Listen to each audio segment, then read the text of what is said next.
Alhamdulillah, wassalatu wassalamu ala rasulillah, wa man tabi'ahu wa mawalah. Allahumma salli ala Muhammad wa ala alihi wa sahbihi wa barik wa sallim. Amma ba'd. Ustaz Nur Zamir Zakaria dan tuan-tuan dan puan-puan yang hadir, termasuk yang saya kenal pasti Ustazah Asma pun hadir sama, terima kasih banyak, dan lain-lain. Hari ini Ustaz Zamir, satu maklumat yang saya tak kongsikan awal dengan Ustaz ialah panel Imam Muda Zaid tak dapat bersama disebabkan beliau baru sampai di Mekah, dan pagi tadi beliau maklumkan kepada saya bahawasanya line di Mekah tu teruk sangat, line di hotel dia tu. Jadi sebab itulah dia tak dapat bersama. Asalnya okey je. Jadi tak apalah, saya kira bersama dengan Ustaz Zamir pun dah cukup. Ustaz Zamir ni senior saya di sekolah dulu, senior 2 tahun. Dan kemudiannya Ustaz menyambung pengajian di Madinah. Selesai saya di Madinah. Ustaz Madinah bahagian apa Ustaz khususan? Fakulti Al-Quran dan Pendidikan Islam. Okey, dan Ustaz memang saya kira melibatkan diri dalam bidang Al-Quran secara lebih serius dengan NGO ataupun syarikat Ustaz, syarikat yang Huzaifi. Memang. Okey, jadi hari ini Ustaz, oleh kerana Imam Muda Zaid tak ada, izinkan saya untuk mulakan mukadimah dahulu ya. Baik, bila kita bincang tentang tasyahud ini dia ada dua kategori, satu tasyahud awal dan tasyahud akhir ya. Dan saya kira ada beberapa maklumat yang dibawakan oleh ulama yang jarang diketengahkan kepada masyarakat kita. Bahkan kadang-kadang kita pun tersilap faham tentang isu tasyahud ini ya. Antaranya saya ingat ada pandangan Ustaz ya, bahkan masa saya kecil dulu pun ada saya pernah sembang, dan bila dah besar pun ada lagi orang utarakan bahawasanya kalau kita berada dalam tasyahud awal, paling tinggi kita boleh baca sampai Allahumma salli ala Muhammad. Dan kalau kita baca lebih daripada Allahumma salli ala Muhammad, contohnya kita tambah lagi wa ala ali Muhammad, maka kita telah melakukan satu kesalahan. Padahal kalau kita kira sebenarnya tidak ada satu hadis Nabi SAW yang membataskan setakat mana tasyahud awal itu boleh dibaca ya. Sehingga kan ada ulama menyatakan boleh kalau kita nak baca selawat Ibrahimiyah dalam tasyahud awal. Cuma kebanyakan ulama tidak menganjurkan demikian. Kebanyakan ulama paling pendek sampai wa asyhadu anna Muhammadar Rasulullah. Paling tinggi pun Allahumma salli ala Muhammad. Lebih daripada itu boleh, cuma tidak digalakkan, tapi tidak makruh. Sehingga kan ada keadaan tertentu kita dianjurkan untuk membaca selawat Ibrahimiyah dalam tasyahud awal, iaitu bagi orang yang masbuk. Jadi contohnya saya berimamkan Ustaz Nur Zamir, dan Ustaz Zamir dah berada dalam tasyahud akhir, sedangkan saya di masbuk dalam 2 rakaat. Jadi walaupun saya berada dalam tasyahud awal, saya dianjurkan untuk membaca selawat Ibrahimiyah, sehinggalah Ustaz ataupun Imam memberikan salam, barulah saya bangun untuk menyambung baki rakaat yang ada. Itu antara benda yang dibahaskan lah. Dan kemudiannya antara benda yang disebutkan ialah anjuran untuk kita berdoa dalam tasyahud akhir dan sebagainya. Dan menariknya dalam pengajian saya di Universiti Malaya dulu bersama dengan seorang pensyarah Arab yang saya lupa nama beliau apa, sempat saya belajar satu sem. Di situlah baru saya memahami bahawa dalam 4 mazhab, keempat mazhab berbeza dalam bab duduk tasyahud awal dan tasyahud akhir. Macam kita ni, kita membezakan antara tasyahud awal dengan akhir. Tasyahud awal itu namanya duduk apa ya Ustaz? Tawarruk ke iftirash? Iftirash. Dan duduk tasyahud akhir itu tawarruk. Okay. Tapi kalau kita lihat dalam mazhab Hambali, sedikit je beza mazhab Hambali. Mazhab Hambali menyatakan kalau kita ada 2 kali tasyahud, maka yang awal tu namanya tawarruk, iftirash. Yang kedua tu namanya tawarruk. Tapi kalau solat itu hanya ada 1 je tasyahud. Seperti solat subuh, solat Jumaat, solat sunat 2 rakaat, tarawih dan sebagainya. Maka duduk tu macam duduk tahiyat awal. Ya. Macam kita mazhab Syafi'i, Asalkan namanya tasyahud akhir, kita duduk macam tasyahud akhir lah, iaitu tawarruk. Tapi kalau Hambali, kalau solat itu hanya ada satu kali tasyahud je, maka cara duduknya ialah iftirash. Kalau Hanafi, kedua-duanya iftirash, macam tasyahud awal. Dan secara peribadi itulah saya amalkan Ustaz. Dan tapi saya amalkan bukan kerana ilmu, sebaliknya saya amalkan kerana sakit lutut Ustaz. Kalau duduk tawarruk tu rasanya ya Allah tak tahan. Jadi kerana saya ada masalah sudut lutut, maka saya mengamalkan mazhab Hanafi daripada sudut tasyahud. Kedua-duanya saya duduk macam tasyahud awal. Jadi saya boleh tahan lama. Kadang-kadang saya duduk macam tasyahud akhir tu, saya hanya boleh bertahan sampai kama sallaita ala Ibrahim dan mula rasa sakit kaki, saya pun duduk macam tasyahud awal balik. Manakala Maliki, satu mazhab yang paling tidak terkenal di Malaysia. Dia di Malaysia ni yang paling terkenal Syafi'i, memang itu mazhab kita pun. Yang kedua Hanafi, kerana kebanjiran saudara kita dari Indonesia, dari India, Pakistan, Bangladesh dan sebagainya. Yang ketiga Hambali kerana orang macam Ustaz Zamil lah yang pulang dari Madinah, sedikit sebanyak adalah fahaman Hambali bawa ke sini kan. Okey, baik. Maliki yang paling tak terkenal di Malaysia, kedua duduk tasyahud awal, duduk tasyahud akhir itu sama seperti tasyahud akhir, iaitu duduk tawarruk. Jadi di sini bila kita memahami wujudnya perbezaan kalangan ulama, maka kita pun berlapang dada tuan-tuan. Kita berlapang dada. Dan kita mesti anjal dalam perubahan. Anjal tu macam mana? Contohnya Ustaz, pernah kita solat dalam keadaan saf yang rapat. Sekarang ni saf tak berapa rapat. Tapi Alhamdulillah kebanyakan tempat dah rapat. Okay. Tapi dalam keadaan saf yang betul-betul rapat, kita duduk tasyahud macam duduk tasyahud awal lah sebab kita dah tak mampu nak duduk macam tasyahud akhir kan. Okay, tapi ada juga orang sebelah kita, sebelah kanan ni, nak juga duduk macam tasyahud akhir. Jadi dengan badannya yang lebih besar daripada saya kecil ni, kena tindihlah kita. Dia badan dia okey sikit. Dia jadi duduk atas kita. Saya, ya Allah, inilah solat yang mencabar dalam kehidupan saya. Ya. Tuan-tuan, berperan dengan kita ni duduk melayan fikiran-fikir benda lain. Berperan juga dengan orang sebelah yang tidak anjal dalam perubahan duduk. So sepatutnya kita boleh anjal. Jadi itu sebagai gambaran umum sahaja. Dan kalau kita nak bahas tentang duduk tasyahud ini, terlampau banyak. Satu-satu kita boleh sebutkan. Tapi saya tidak bercadang untuk memperincikan. Itu hanya sebagai mukadimah untuk membincangkan isu tasyahud. Jadi Ustaz, walaupun saya memberikan tajuk khusus untuk Ustaz tentang doa dalam tasyahud, tapi saya nak buka ruang pada Ustaz dalam tempoh 20 ke 30 minit.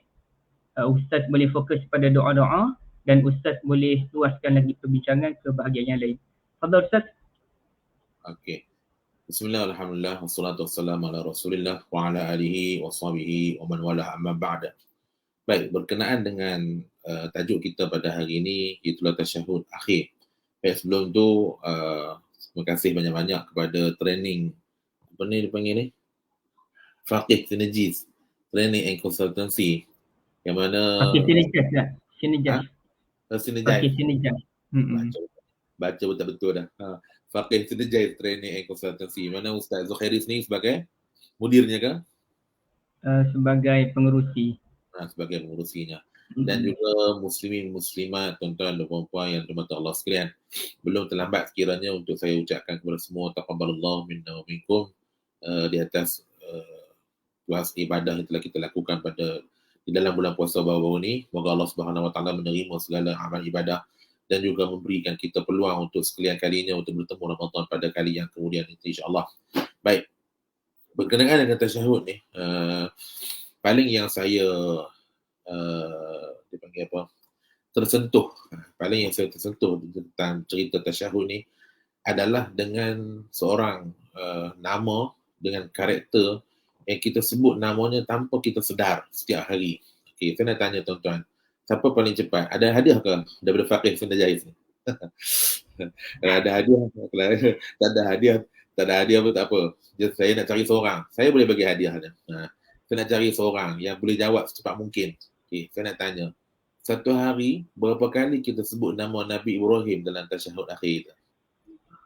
Saya boleh jawab, saya nak tunggu. Rafidah Siddiq, Nabi Ibrahim. Saya nak tahu berapa kali? Kita sebut nama Nabi Ibrahim tu berapa kali satu hari. Bagi orang yang full solat lah, jangan campur orang yang uzur tak solat pula. Bagi orang yang full solat, satu hari dia sebut berapa kali nama Nabi Ibrahim AS. Ada tak? Siapa boleh jawab? Dia kira je kalau tak ada, biar saya jawab. Okay. So, 34 kali. Nak cuba Ustaz. Berapa? 20 kali? Betul. 20 je. Tu Kak Rafi dah sampai 34 macam mana Ustaz? Mungkin dia campur solat sunat kot. Okay. Mungkin dia campur solat sunat. Tapi kita tak pernah kira. Kita sebut nama Nabi Ibrahim sekurang-kurangnya setiap hari bagi solat yang wajib ni. Bagi solat yang wajib ni kita sebut sekurang-kurangnya 20 kali.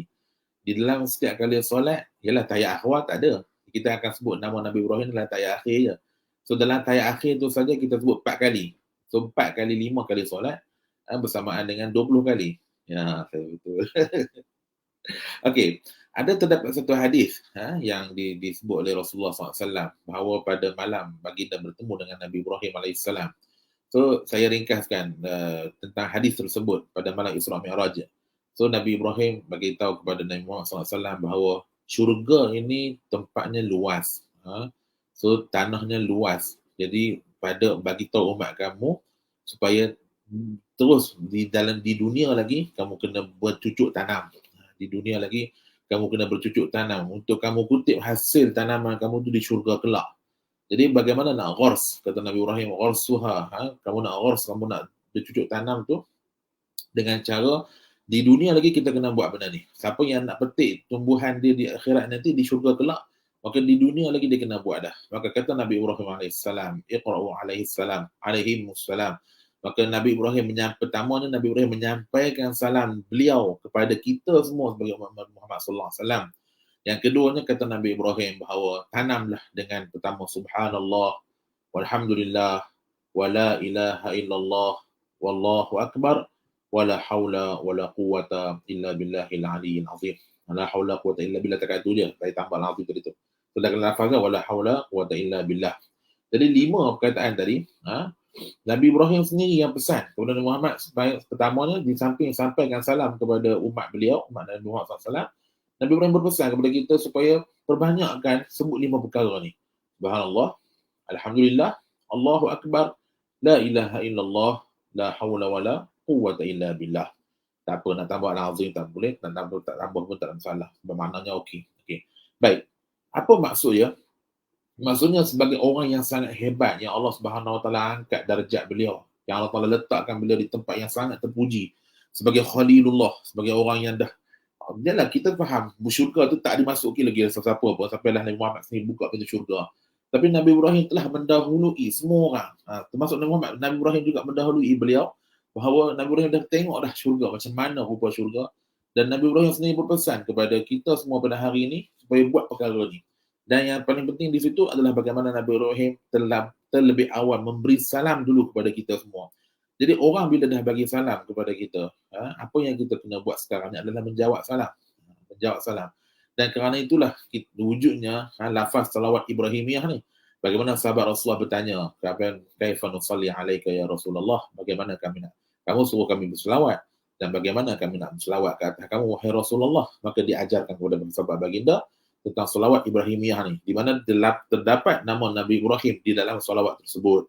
Maka diregukan antara Nabi Ibrahim dan juga Nabi Muhammad sallallahu alaihi wasallam. Kalau orang tanya, kenapa tak baca je? Banyak lagi Nabi, Musa ada, Isa ada, Ilyas ke, Harun ke, Nabi Daud, Nabi Sulaiman. Tiba-tiba nama Nabi Ibrahim yang terpilih dalam tu. Adakah kerana Nabi Ibrahim ni tuan Nabi? Adakah Nabi lain tak ada kaitan, tak ada keistimewaan berbanding dengan Nabi Ibrahim ni? So antara puncanya adalah kerana Nabi Ibrahim terlebih dahulu memberi salam kepada kita semua pada hari ini, maka menjadi tanggungjawab kepada kita semua untuk menjawab kembali salam kepada Nabi Ibrahim AS. Di situlah wujudnya salawat Ibrahimiyah. Okey, baik. Kemudian seperti yang disebut oleh Ustaz Abdul Khairi tadi, bahawa salawat Ibrahimiyah ni yang adanya pada tasyahud akhir. Hanya ada pada tasyahud akhir. Tidak menjadi satu kesalahan bagi mereka yang masuk masbuk, tahiyat masbuk solat, kemudian dia duduk tahiyat pertama. Tapi imam yang dia masuk tadi duduk dia tahiyat akhir. So, buat confirm lah imam tu baca tahiyat tu panjang. Jadi kalau dia membaca sampai tahiyat akhir, maka ia tidaklah sampai tahap membatalkan solat. Saya tak pastilah. Mungkin saya boleh tanya balik kepada Ustaz Khairi lah. Sepanjang saya belajar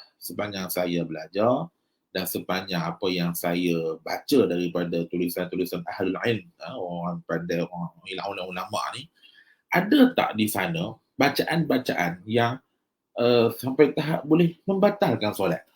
Sampai tahap baca je batal solat kamu. Contohnya macam tadilah, kalau orang tu nak baca akhir kan, ayat akhwat, Allahumma salli ala Sayyidina Muhammad, yang kita diajar macam mazhab Syafi'i daripada sekolah dulu, kita baca tekat Allahumma salli ala Sayyidina Muhammad. Kita baca tekat tu. Kemudian tiba-tiba dia macam duk kali kan, Allah salli ala Sayyidina Muhammad. Dia pun tertambah wa ala ali Sayyidina Muhammad. Tertambah. Adakah bacaan itu membuatkan solatnya batal? Saya tak nampaklah wajah kat mana nak batal dah. Kecuali dia baca Allah SWT Muhammad, lepas tu dia pergi baca apa merepek, mentera apa-apa ke. Benda tu mungkin boleh dibincangkan lah di susun ni. Tapi dengan menambah wa'ala ala Sayyidina Muhammad ataupun Allah SWT Muhammadin abduhu wa rasuluh, hambanya dan juga rasulnya, adakah itu juga membuatkan batal solat dan sebagainya? Wallah, saya tak nampak di mana wajah yang sampai tahap membatalkan solat kita tersebut. Baik, itu perkara yang saya juga nak sentuh tentang tasyahud ni. Dan bagi saya, kita nak masuk kepada perbincangan yang sangat detail dalam, bagi saya tak perlu. Macam tadilah Ustaz tu kata banyak sangat tentang anjal, tak anjal, nak duduk, tahiyat, tak tahiyat. So, ibadah ni macam tu lah. Dia sampai satu tahap, memang benda tu ibadah. Tapi memang bendanya sunnah. Kita pun faham ianya sunnah. Namun ada ketika ianya tak sesuai diamalkan. Ada. Dia ada ketika tak sesuai nak diamalkan. Sebagai contoh, macam hari ni, hari Jumaat. Contoh, hari ni hari Jumaat. Kita pun faham sunnah setiap pagi Jumaat, subuh, imam baca surah As-Sajdah dengan surah Al-Insan. Surah Al-Insan. Kita pun tahu baca tafsir pun ada sebut, Ibn Katsir pun ada sebut, semua tafsir dah sebut tentang kelebihan surah ni dibaca pada awal subuh. Tapi kalau sampai satu tahap di Malaysia kita ni, subuh lewat. Subuh lewat. Dekat 6.30 katalah sekarang ni, okeylah 5.50 subuh. Katalah hari subuh yang lambat, 6.20 baru subuh. 6.20 subuh, Bilal pun azan. Bila azan 5 minit, so tambah lagi 10 minit, so 15 minit. So jadi at least 6.35 baru start solat. So kalau 6.35 baru start solat, dan imam bantai pergi baca 2 surah tu juga, maka ia di situ nampak macam tak apa-apa nak sesuai. Sebab orang nak pergi kerja. Orang adalah urusan lain yang mana bila pukul 7 ni kalau tak pergi kerja lagi memang matahari teruk lah. Tapi orang nak datang sembahyang jemaah. Jadi ketika tu sebagai imam, dia kena fikir, dia kena tahu bagaimana nak anjalkan. Betul, faham. Memang ianya sunnah. Tak siapa kata ianya tidak sunnah. Tetapi pada ketika ni, kesesuaiannya adalah tidak membaca surah Sajadah dengan Al-Insan pada subuh hari Jumaat. So begitu jugalah. Kalau dah tahu duduk rapat-rapat, tak kira. Aku nak duduk juga. Bukan kata Ustaz Zul je kena. Saya pun pernah kena dekat Mekah dulu. Saya pun pernah kena. Bahawa kalau kita semain dekat Mekah ni, kita tahu semua orang duduk sangat rapat. Di mana kira sangat, kita sangat seronok lah dapat orang kata budaya tu duduk rapat-rapat semayang rasa macam khusyuk sebab rapat. Tapi bila main time tahiyat baru fikir, Allah macam mana ni. Akhirnya kita terpaksa berimpit. Duduk. Orang sebelah ni dia nak juga duduk tawaruk tadi tu, menyebabkan kanan duduk tawaruk, kiri duduk tawaruk. Akhirnya kita terpaksa duduk iftirash. Dan adakah ketika tu solat kita batal? Adakah solat dua orang tadi tu pun juga batal kerana itu? Tidak. So seboleh-bolehnya ibadah ni ada yang boleh kita luas perkara ni, dan ada yang memang kalau dia sempit, memang ia sempit, tak boleh nak diperluaskan lagi dah. Tetapi andai kata di sana ada ruang untuk keluasan, maka kita menerima keluasan dalam perkara tersebut. Okey. So setakat tu dulu Ustaz Zul. Silakan. Terima kasih Ustaz. Saya agak seronok, ada satu maklumat yang saya memang tak tahu Ustaz. iaitu kita membaca selawat kepada Nabi Ibrahim tu kerana menjawab salam Nabi Ibrahim. Tapi cerita Nabi Ibrahim bagi salam tu, alhamdulillah dia dalam umat. Kasih banyak Ustaz ya, kasih banyak. Ustaz, kalau satu lagi, mungkin soalan yang Ustaz boleh respon ialah, kalau kita lihat kepada panggil apa tu, ucapan Assalamualaikum wa ala ibadillahi salihin. Pada awalnya kita doa pada Nabi SAW, Assalamualaikum ayuhan Nabi wa rahmatullahi wabarakatuh. Kemudiannya salam kepada kita. Mungkin Ustaz boleh kupas isu salam ke atas kita tu Ustaz? Oh, Ana tak baca lah betul tentang ni. Tentang apa nama makna Assalamualaikum wa ala ibadillahi salihin ni. Ana tak baca lah dia punya apa detail tentang perkara tu. Okey. So, lepas soalan ni dulu, insyaAllah. Okey Ustaz, apa. Kalau macam tu Ustaz boleh terus kepada perbincangan kita tentang doa? Okey. Baik, terima kasih daripada soalan. Okey. Antara hadis yang masyhur yang disebut oleh Rasulullah SAW adalah doa ni, doa antara doa yang mustajab, antara doa yang didengar oleh Allah Subhanahu Wa Taala adalah pertama doa yang di akhir malam. Saya nak baca balik dia punya apa? Dia punya lafaz hadis tersebut. Okey. Dia panggil apa? Jauful lailil akhir. Jauf dalam rongga malam yang terakhir. Maksudnya di akhir-akhir malam lah. Sebelum waktu subuh tu. Okay. Kemudian waduburis salatil maktubat. Dan juga di penghujung solat yang maktubat. Solat yang fardu.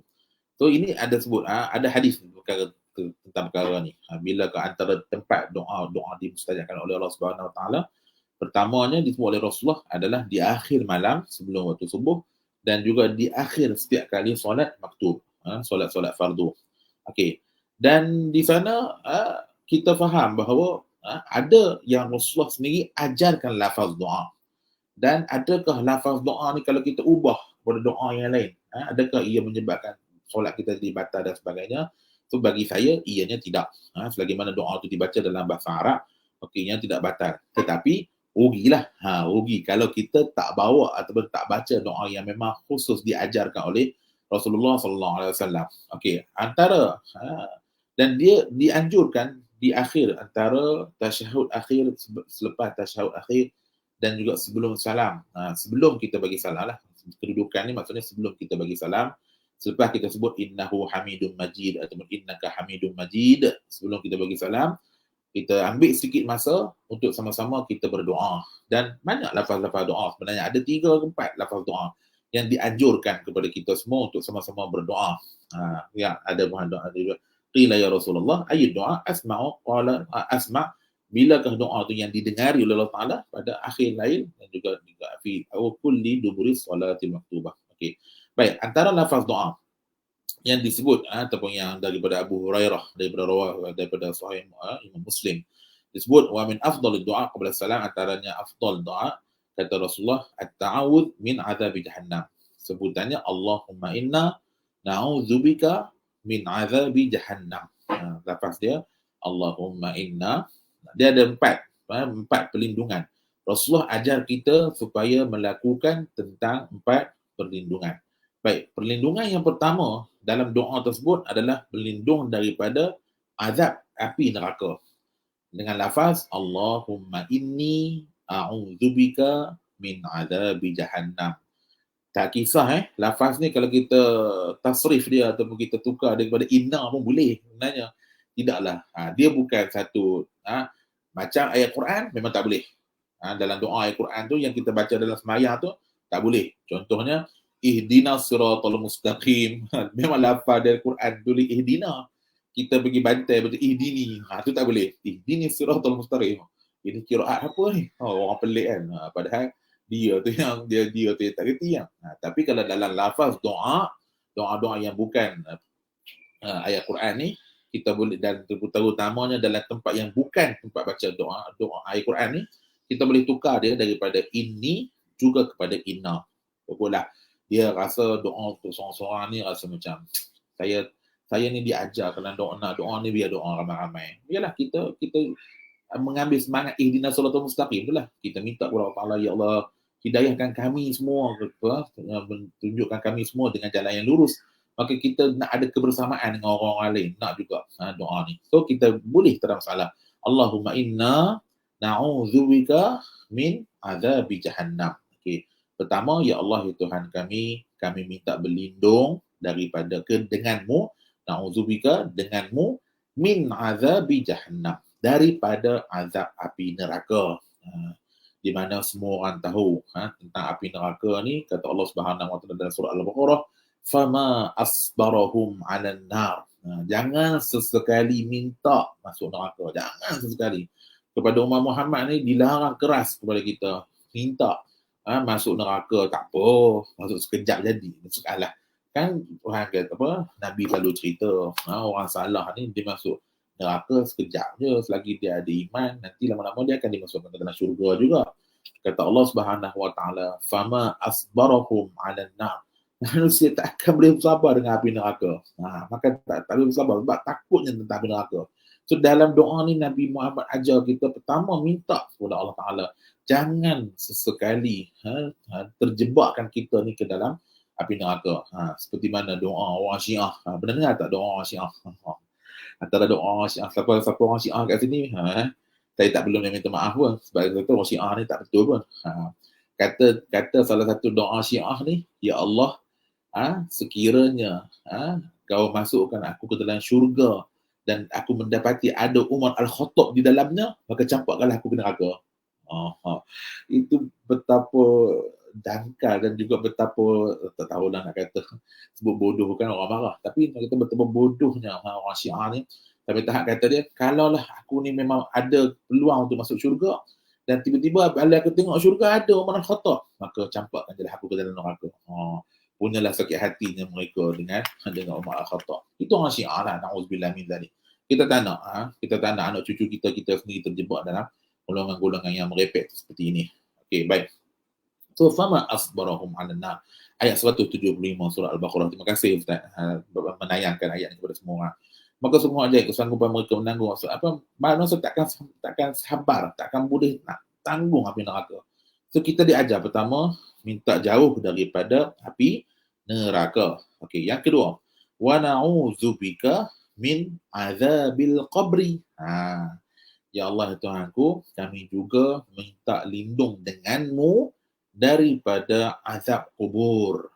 Azab kubur. Sebab semua kita beriman kepada Allah Subhanahu Wa Taala dan juga kita beriman bahawa setiap jiwa yang hidup ni akan pasti merasai mati. Semua saya, Ustaz Khairi, bila-bila kita semua akan mati. Dan semua kita akan dimasukkan ke dalam kubur. Dan kita beriman bahawa adanya siksa kubur. Kita bukan geng Astra Jabat. Astra Jabat aku lah datang Malaysia buat roadshow kata tak ada azab kubur. Kita percaya dalam surah As-Sajdah pun Allah Ta'ala sebut dunal azabil akbar, tentang azab ni ada dua, satu azab di akhirat, satu lagi adalah azab kubur. Jadi kita minta dengan Allah Subhanahu Wa Taala dalam doa selepas tasyahud akhir tadi, keduanya adalah minta jauh daripada azabul qabri. Okey, kemudian yang ketiga kata Rasulullah lagi, wa min fitnatil mahya wal mamati. Yang ni mahal. Antara yang agak mahal lah wa min azabil qabri wa min fitnatil mahya wal mamat. Saya rasa siapa yang sedang menonton rancangan kita pada petang ni, siapa yang belum hafal lagi doa ni, tolonglah hafal. Tolonglah hafal doa ni. Dan jadikanlah ia amalan setiap hari. Tak perlu nak bagi tahu orang pun. Ya apa doa ni. Tak perlu. Hafal untuk diri sendiri. Saya sejak saya tahu ada doa ni diajarkan oleh Rasulullah, sejak itulah saya hafal doa ni. Dan sampai sekarang alhamdulillah lah, bukan nak berbangga tak, tapi nak bagi tahu. Jadi macam tak boleh habis tasyahud akhir tu melainkan mesti terbaca juga doa ni. Jadi sampai dah sebati dah. Jadi seolah-olah lafaz doa ni sebahagian daripada tasyahud akhir. Sampai tahap tu nak bagi salam ni mesti kena lengkapkan doa ni dulu. Larat mengantuk macam mana pun solat tu, katalah kalut macam mana pun doa ni alhamdulillah setakat ni saya tak boleh tinggalkan. Dan siapa yang belum hafal doa ni, siapa yang belum amalkan doa ni, tolonglah amalkan doa ni. Baik, yang ketiga lafaznya adalah wa min fitnatil mahya wal mamat. Apa maksudnya? Dan daripada fitnah orang yang masih hidup dan juga orang yang telah meninggal dunia. Baik, kita sebagai manusia ni, kita tak terlepas daripada salah dan silap. Dan yang paling pelik sekali, kita tak terlepas daripada ujian ataupun kita sebut sebagai nama fitnah. Fitnah ni ialah kita duk bayang, kita duk nampak fitnah ni macam orang buat fitnah lah kita, cerita benda yang tak betul tentang kita dan sebagainya. Baik, fitnah dalam lafaz ini saya nampak ianya lebih jauh daripada itulah. Bukan hanya sekadar fitnah, orang buat fitnah benda yang tak betul tu. Dia lebih jauh daripada fitnah yang kita jangka. Ianya ujian. Ujian yang datang daripada manusia ni. Ujian yang datang daripada pihak manusia. Yang bagusnya dalam doa ni, pertama daripada orang yang masih hidup. Yang kedua, kenapa Nabi kata daripada orang yang telah mati? Okey, kita semua fahamlah bila sebut tentang orang yang masih hidup, kita semua faham. Sebab kita akan ada ujian daripada orang yang masih hidup lah. Macam tu lah ujian, hutang lah, ujian belajar lah, ujian apa sajalah yang kita kira ujian ni dengan sama-sama manusia ni. Tapi ujian daripada orang yang dah mati, yang ni orang jarang orang fikir ataupun jarang orang bagi saya orang perluaskan tentang syarahan ni. Baik, tuan-tuan pernah dengar tak tentang orang ni dia masih hidup tapi dia dibayangi dengan orang-orang yang telah mati. Dia dibayangi dengan orang-orang yang orang tu dah mati. Tapi orang duk cakap kata dialah yang bunuh orang tu. Dialah yang menyebabkan orang tu mati. Dialah yang... So dia dibayangi. Pergi mana pun dia duk dihantui oleh orang-orang yang mati. Dulu kira macam dialah yang bunuh anak kami ni. Kerana projek itulah habis semua orang sini, mati habis semua kerana dia lah. So dia dibayangi ataupun dia dihantui oleh orang yang dah mati pun, padahal orang yang dah mati tak ada apa kuasa pun yang orang mati tu boleh buat kat dia. Tetapi orang yang dia yang masih hidup tu, dia dihantui dan diuji oleh orang yang telah mati. So dalam hal ni kita tak nak benda ni. Kita sendiri tak nak benda ni. Contohnya macam dia mati tapi dia mati lah. Kerana dia ada orang mati kerana dia. Kerana dia katalah dia boleh sebenarnya selamatkan orang tu, dia sebenarnya boleh menyelamatkan orang dan sebagainya. Tiba-tiba oleh kerana dia tak buat benda tu, orang tu mati. So sampai kesudah dia dihantui oleh benda tu. So itu adalah ujian daripada orang yang telah mati. Itu mungkin di kalangan kita tak ada lah.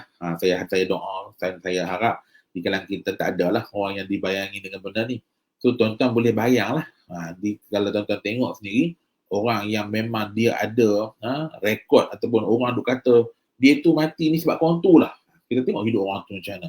Dia tak tenang. Hidup dia tak tenang. Duk pergi mana, dia dihantui oleh benda yang dah tak ada. Jadi Rasulullah ajar kita supaya kita minta dengan Allah Subhanahu Wa Taala dijauhkan daripada ujian fitnah orang yang masih hidup ataupun fitnah ataupun orang yang telah meninggal dunia. Dan yang terakhir ialah min syarri fitnatil masihid dajjal, ataupun ada sebab baca wa min fitnatil masihid dajjal. Tak kisah. Kalau tambah syarri itu, sebab itu yang riwayat Muslim memang ada perkataan syarri tu. Wa min syarri fitnatil masihid dajjal, dan daripada kejahatan fitnah ad-dajjal. Baik.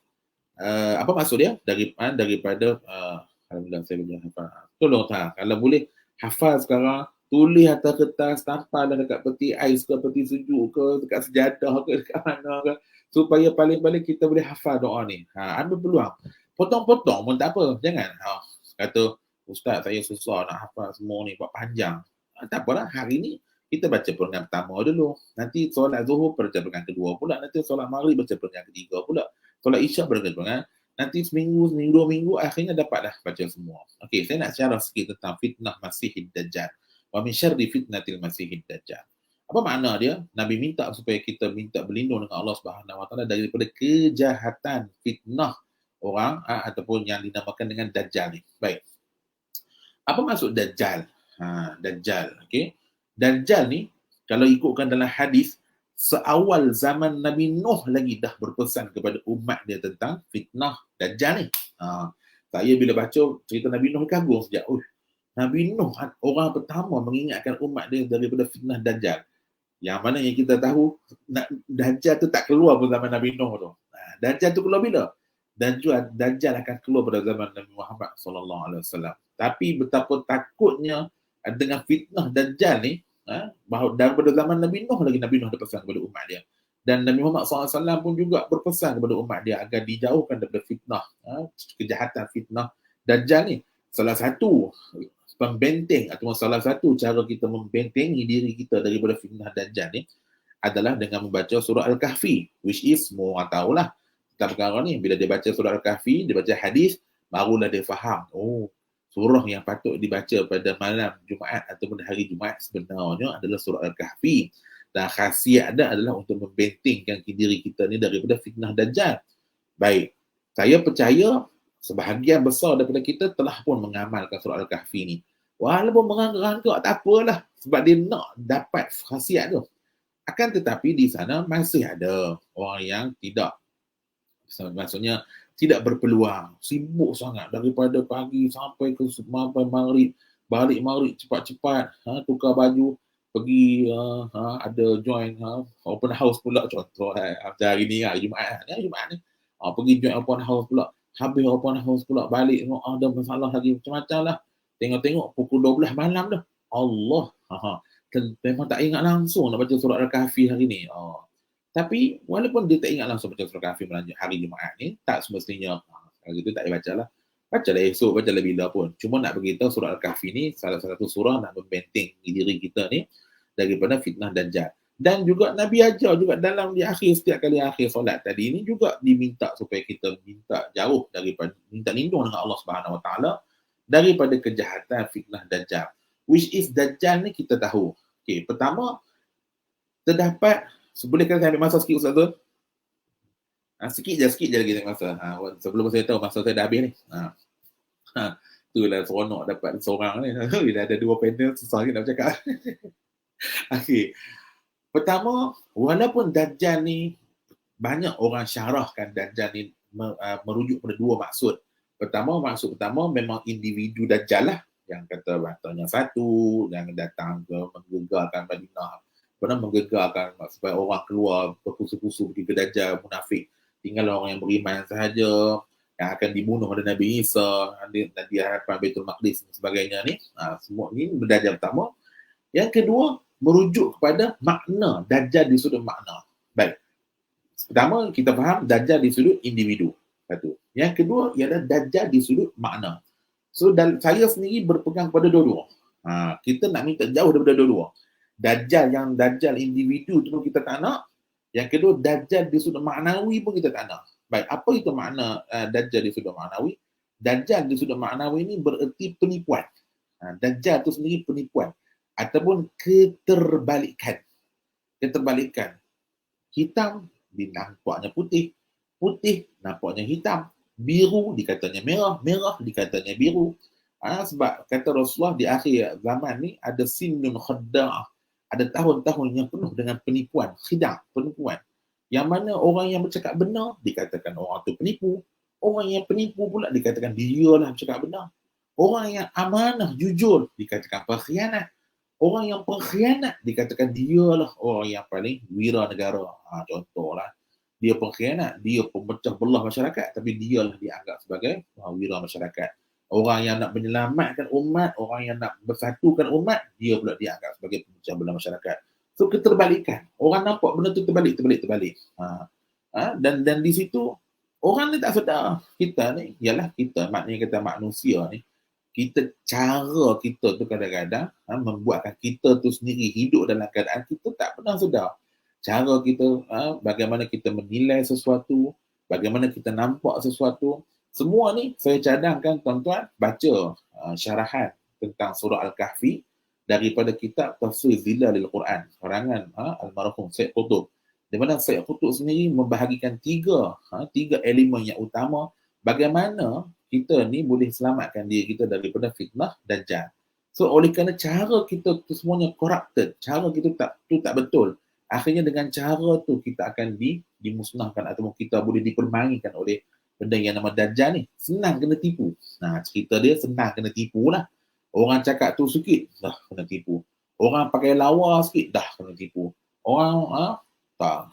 Kan, bak kata, apa, saya tahu tuan-tuan tengok cerita tu. Kan, Doremi, nasib Doremi. Kalau tak salah saya, tajuk dia nasib Doremi. Saya bukanlah layan cerita sangat. Tapi saya sangat tertarik dengan apa nama, rangkap skrip tu. Katanya si Ray, selepas dia makan free tu kan, dia masuk free, dia makan free, tiba-tiba Pak Lebay tu belah lari ke belakang kedai beras tu. Kemudian si Mi kata, berapa lama lah Pak Lebay ni pergi, entah kita kena tipu. Maka tengok apa Ray jawab, cakap tak tengok orang, takkan Pak Lebay nak menipu.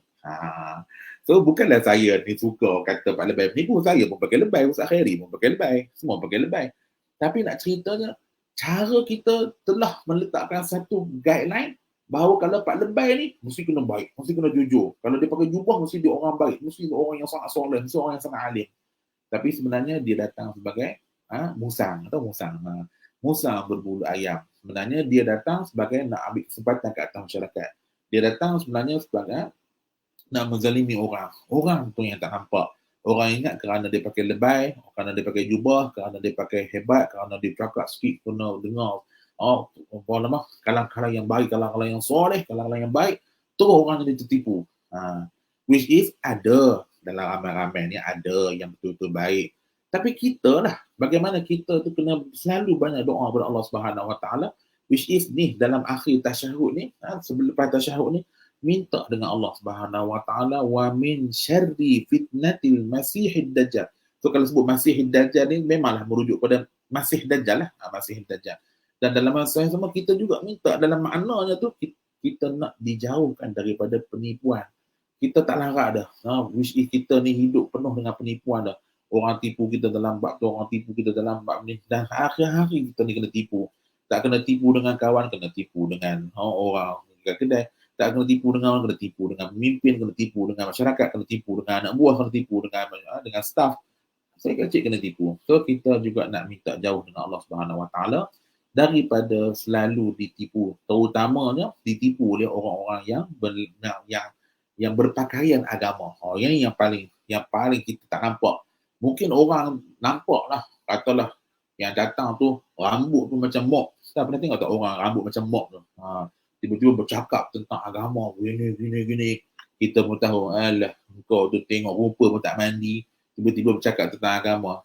Kita boleh faham, kita boleh perasan, memang dia tu tak layak pun bercakap tentang agama. Sebab rambut tu boleh buat mob pun. Tak mandi pun sehari. Tapi yang datang tu penuh dengan pakai jubah, segak, dengan ataupun dengan tasbihnya, dengan senyumnya. Kira macam seolah-olah, inilah bakal menantu yang aku tunggu selama ni. Kira penuh gah lah. So akhirnya dengan cara tersebut kita tak sedar, kita ditipu oleh orang-orang yang nak mengambil kesempatan ke atas kita. Na'udzubillah min dzalik. So semoga ada lagi doa-doa yang lain, tapi paling-paling untuk siri kali ini saya memberi cadangan atau saya mencadangkan agar tuan-tuan dan puan-puan penonton yang dirahmati Allah sekalian, yang dimuliakan oleh Allah Subhanahu Wa Taala sekalian, agar hafal doa ni terlebih dahulu. Dan saya rasa boleh ikut lepas ni training Synergize ni boleh nanti keluarkan ada lagi 3-4 doa lagi yang diajar oleh Rasulullah SAW tentang doa ni. Boleh banyak-banyak, antaranya lah ni saya bagi tahu sikit. Antaranya kata Rasulullah, Allahumma inni zalamtu nafsi zulman katsira. Ini antara doa yang lain. Allahumma inni zalamtu nafsi zulman katsira. Ya Allah, ya Tuhanku, sesungguhnya aku ni menzalimi diri aku sendiri dengan kezaliman yang sungguh banyak. Wala yaghfiru dzunuba illa anta, dan tidak akan diampunkanlah dosa aku ni melainkan kamu, wahai Allah. Faghfir li maghfiratan min indik, maka sekarang ampunkanlah dosa aku dengan sebuah pengampunan di sisimu. Warhamni innaka antal ghafurur rahim, dan juga rahmati aku, dan juga sesungguhnya kamu Tuhan Maha Pengampun lagi Maha Perahmat, atau Maha Penyayang. Ini juga antara lafaz doa yang dibaca pada setiap kali selepas solat. So dapat 2 doa ni pun dah bagi saya dah cukup dah. Dapat 2 doa ni. Kalau boleh hafal yang tadi lebih baik. Kalau nak hafal yang kedua ni boleh baik. Boleh orang kata apa, rotate ke apa. Subuh dia baca doa ni, Zuhur dia baca yang ni, Asar dia baca yang ni, Maghrib dia baca yang ni, sampai lagi Isyak dia tukar doa yang lain-lain. Macam doa iftitah juga. Ada 7 doa iftitah, so setiap kali sembahyang dia tukar. Jadi menunjukkan bahawa kita kaya dengan doa dan kita nak semua doa-doa tadi adanya kemustajaban di sisi Allah Subhanahu Wa Taala kelak, insya-Allah. Baik, terima kasih. Terima kasih banyak Ustaz. Jujurnya saya rasa saya pun seronok dengan pembentangan Ustaz tadi. Barakallahu fikum. Dan sebenarnya tuan-tuan dan puan-puan, saya pun kali pertama sebenarnya mendengar pengisian daripada Ustaz Zamir ya. Kami dah berpisah masa sekolah dulu. Terjumpa di berdekatan Seksyen 6, Shah Alam. Itulah kita jumpa ya Qadha Ustaz ya. Kemudiannya kita jumpa melalui secara ni lah maya Barakallahu fikum. Terima kasih banyak Ustaz. Mungkin kita boleh berikan ruang yang lain pula di masa yang lain pada Ustaz. Tapi Ustaz ada soalan sikit daripada Datuk Fadilah. Okay, ada Ustaz yang mengajar baca azab kubur dulu. Allahumma inni a'udzubika min azabil qabr dulu, baru azab jahannam. Jadi macam mana Ustaz? Okey, baik. Dari sudut makna tidak ada masalah. Sebab memang membawa makna yang sama. Tetapi kalau dia nak baca macam mana lafaz hadis tu, lafaz hadis tu sendiri memang datang azab jahannam terlebih dahulu. Okey, lafaz hadis tu datang azab jahannam terlebih dahulu, kemudian baru azabul qabri. Okey. So bagi saya lah, tak tahulah, mungkin pendapat orang lain, pendapat saya, oleh kerana mungkin dia belajar, dia macam ni lah, dia belajar hadis doa tadi tu mendahului azab kubur dulu, kemudian baru azab jahannam. Tak apa, baca je lah, okey je. Saya tidak ada halangan dalam bab ni. Sebab dia hanya masuk di bawah kategori doa, dan duduk membawa kepada makna yang sama. Maksudnya duduk masih dalam ruang lingkup hadis tadi, cuma beza dia nombor 1, nombor 2 aja. Beza. Tapi kalau benda melibatkan ayat Quran tak boleh lah. Tiba-tiba start Ar-Rahmanir Rahim, Alhamdulillah Rabbil Alamin. Tu tak boleh lah. Sebab ayat Quran tu memang tu susun macam tu. Tapi dalam bab doa ni, maka tak kisah. Boleh datang mana satu dulu, atau boleh datang nombor dulu, satu dulu. Bagi saya, ia tidak ada masalah. Tapi kalau kata ada pendapat lain yang mengatakan tak boleh, mesti kena dahulukan azab jahannam dulu, azabul qabri yang kedua. Pun juga saya juga menyerahkan perkara itu. Sekiranya ada kata begitu, maka saya ikut pendapat begitu. Bolehkah jika kita doa lama sangat sebelum bagi salam atau ada tempoh tertentu dan sujud? Nabi Muhammad SAW sujud tempoh 50 ayat. Apa yang dibaca? Allah Ustaz. Kalau semayang seorang, silakan. Bagi saya, kalau dia semayang seorang-seorang, tak ada masalah, silakan. Ataupun kalau dia jadi makmum, dia nak semayang terlalu lama, tak ada masalah, silakan doa banyak-banyak nak baca, tak apa. Sebab doa yang dianjurkan sebenarnya sebelum bagi salam ni. Adapun doa selepas bagi salam yang kita buat sekarang ni kan, baca doa berjemaah kan. Tak adalah masalah. Tak adalah kita membenci orang buat macam tu. Tapi doa yang sebenarnya dianjurkan adalah sebelum bagi salam ni. Maka dia nak baca doa ketika tu, mana semua doa dia. Bacalah. Tapi bagi saya, kalau boleh, janganlah dia tu sebagai imam. Kan kalau dia jadi imam, dia baca macam tu, kesian lah orang belakang banyak lama kan. Okay. Kalau dia semayang seorang-seorang, pastikan kalau dia nak baca doa lama pun, pastikan dia dalam keadaan yang disebut doa lah. Mana dah tahu, katalah dia baca doa lagi kan, orang dah habis dah baca doa, orang dah bangun dah. Tengok-tengok, alamak, Pak Haji tu hidup ke meninggal? Orang takut dia meninggal. Punya dia berdoa lagi. Pastikan dia duduk rumah kami tu tak habis lagi lah. Kan dia meninggal dalam solat rupanya Pak Cik ni. Janganlah macam tu kan. Kalau tak baca doa silakan, tak ada masalah. Yang pasti sembahyang sendiri ataupun dia sembahyang menjadi makmum, bukan imam. Silakan. Ustaz, boleh tak Ustaz terangkan balik maksud apa tu min fitnatil mahya wal mamat, yang al-mamat Ustaz? Okey. Al-mamat di sini merujuk kepada orang yang dah mati. Al-mahya itulah fitnah orang yang masih hidup. Al-mamat ni adalah fitnah, ujian daripada orang yang telah meninggal dunia. Baik, kalau merujuk kepada ujian kita sesama yang masih hidup ni, memang itu perkara normal lah. Kita diuji dengan orang yang masih hidup ni. Diuji dengan hutang ke, diuji dengan jiran ke contoh, ni jiran bela kucing tapi bela kucing tapi berak kat halaman rumah aku. Tu semua ujian lah tu. Ujian kita tak mau ujian ni, ujian masa orang tidur ni. Okey, itu satu. Yang kedua ni ujian daripada orang yang dah mati ni. Orang yang dah mati ni biasanya kalau orang tu mati, dia tak ada kaitan apa dengan kita. Cerita ni orang jiran sebelah rumah tu meninggal lah. Tapi yang jadi masalah ni apabila ada orang mati tapi dia kait dengan kita. Dia tu mati tu sebab kau ni lah. Sebab dia ni lah. Dia ni selamatkan orang. Contoh lah, ni contoh. Saya buat cerita je. Katalah dia tu patutnya menyelamatkan kau tu. Oleh kerana kau tak selamatkan dia. Ataupun contoh, ni contoh Contoh katalah patutnya dia kahwin dengan orang tu. So oleh kerana dia tak nak kahwin dengan orang tu, dia pergi kahwin dengan orang lain, pasangan dia tu minum racun mati. Contoh. Ini macam cerita Hindustan lah. Dia minum racun mati. So kira orang duk sebut kenapa perempuan tu mati. Ni sebab lelaki tu pergi kahwin lain dengan orang lain. Kahwin dengan kawan baik dia, sebab tu dia bunuh diri.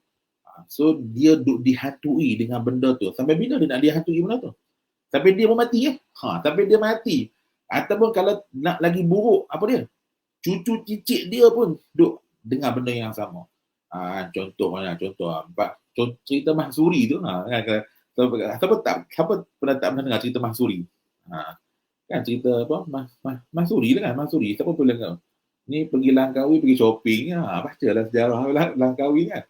So Mahsuri tu kan mati dibunuh. So berapa lama fitnah Mahsuri mati dibunuh tu kepada orang-orang yang berada sekeliling tu. Orang mati. So kita tak nak kita ni jadi ujian kepada orang yang dah mati. Dah matilah. Tapi okey, walaupun orang tu dah mati tapi dia punya efek mati tu duk menghantui kita, duk berjalan dengan kita. Duk menghantui kita lah. Kat mana saja kita pergi, orang duk nampak, dia itulah dulu yang bunuh orang tu. Dia itulah dulu. Kita tak nak keadaan tu menghantui diri kita. Itu maksud saya. Okey Ustaz, terima kasih banyak. Ini pun kepuasan yang baru buat saya sebenarnya. Barakallahu fikum. Okey, soalan daripada Puan Hamizah. Imam baca dah bagi salam kedua, tapi saya masih belum baca tahiyat. Tak apa ke Ustaz, tak apa. Imam dah bagi itu, maknanya kita gini. Dalam mazhab Syafi'i, kita tidak boleh terlepas sekurang-kurangnya 3 rukun. Betul tak? Kalau dalam mazhab Syafi'i, kita tak boleh terlepas dalam sekurang-kurangnya 3 rukun. So, sekarang ni, tahiyat akhir tu rukun. So, kita pun duduk tahiyat akhir dengan imam. Selawat semua tu rukun. Kita baca selawat, imam baca selawat. Maka kita tak berpisahlah dengan imam. Jadi, bila imam bagi salam, kita yang tinggal hanya bagi salam lah. So, kita tak ada pun sampai 3 kali yang kita terlepas dari imam tu. Bila imam tu bagi salam, imam tu selesai, kita duduk lagi baca doa, tak ada masalah. Kita tak ada terlepas sampai 3 rukun. Sampai imam tu bangun pergi balik rumah dia pun, kalau kita nak tahiyat lagi, silakan. Tak ada masalah. Boleh. Boleh. Habis dah. Kecuali kita duduk, katalah 3. Kita duduk antara 2 sujud. Kita duduk antara 2 sujud, imam tu bagi salam. Kalau kita 2 sujud, kemudian bangun duduk, kemudian sujud balik, kemudian naik tahiyat akhir, baca selawat, duduk untuk tahiyat akhir tu, kemudian bagi salam. Dah 4 dah. Kalau macam tu, kita dah terlepas lah dengan imam tadi tu. Kita dah mufaraqah dengan dia lah. Okey, dah mufaraqah dengan imam tu. Tapi kalau kata imam tu dah sama-sama kita duduk dengan imam tu untuk tasyahud akhir, dan sama-sama dah baca selawat, hanya yang tinggal sekarang ni hanyalah bagi salam, maka hukumnya tidak masalah. Sampai imam tu balik rumah pun, kita masih boleh terus membaca doa kita dalam tasyahud akhir tadi. Okey, yang lain dah tak ada Ustaz. Apa surah Qasas ni kita tak tahu. Doa kedua Ustaz kita tadi surah Qasas ayat 16. Ayat apa dia? Ayat yang tu Ustaz, qala rabbi inni zalamtu nafsi. Zalamtu nafsi. 5 anzal tu ni. Faghfaralah innahu wal ghafurur rahim. Okey. Kita ada kaitan lah yang doa yang Ustaz sebut tadi, doa Abu Bakar As-Siddiq. Allahumma inni zalamtu nafsi kan. Doa Abu Bakar, betul. Tak apa, nanti boleh buka balik. Zalamtu nafsi faghfirli faghfaralah. Ini doa apa? Doa Musa. Okey. Ah, Saya tengok yang lain tak ada soalan Ustaz untuk isu hari ini. Mungkin Ustaz boleh buat rumusan dalam beberapa minit? Okey, antara rumusan Okey yang tak? saya Sebelum rumusan Ustaz, sebelum ah, rumusan. Okey, tuan-tuan dan puan-puan, walaupun saya dah kempen sebelum ni tapi saya tak serik untuk kempen buat sekian kalinya. Jadi barang siapa yang berminat, sekejap. Okey, barang siapa yang berminat untuk menyertai daurah solat fiqh imam dan makmum ya, dengan menggunakan buku karya Profesor Dr. Basri bin Ibrahim Al-Hasani, beliau sendiri akan mengendalikan daurah ini selama 3 siri, sebanyak 3 siri. Jadi siapa yang berminat boleh menghubungi Ustaz Zahrin. Saya dah bagi dah dalam nombor telefon, link pendaftaran, tapi siapa yang tak sempat untuk salin boleh tengok lepas ni. Habis saja kita punya perkongsian ni, boleh tengok balik di ruangan komen yang ada ataupun boleh PM saya secara direct untuk soal penyertaan dalam program ini ya, insyaAllah. Saya pun baru sembang dengan Profesor Dr. Basri, beliau menyatakan kesungguhan beliau lah untuk menyertai program ini ya, insyaAllah. Baik, itu sahaja untuk saya maklumkan. Saya silakan Ustaz Zamir untuk rumusan. okey, baik.